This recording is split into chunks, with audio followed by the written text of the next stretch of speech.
尖沙咀金冠大廈4樓早前俾本集團踢爆，懷疑有人經營無牌賓館，而且涉嫌偷步營業，邊裝修邊收客。我哋星期四再去到金冠大廈4樓視察，發現從後門冇辦法通往賓館，走廊通道同對出嘅平台都堆滿雜物。有裝修工人喺現場做搬運工作，見到有人行過嘅時候都提高警覺，出言驅趕。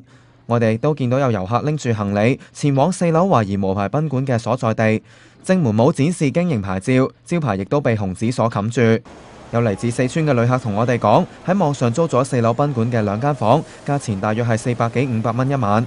因為它很不錯啊，然後裡面很乾淨，人也很不錯，就沒有那些亂七八糟的人，非常的乾淨上面，而且他們老闆很好。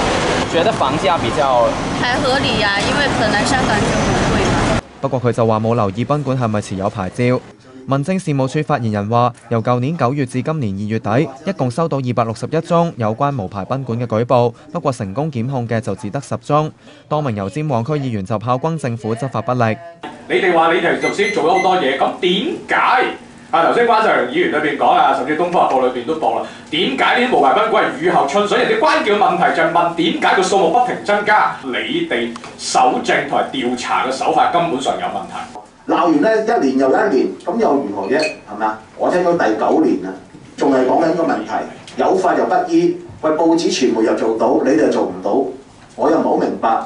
另外，亦都有議員認為應該提高罰則同埋鼓勵市民舉報。不過，當局就死撐話一直有做執法同埋宣傳工作，又指檢控要有充分證據，有需要嘅話會轉介相關政府部門跟進。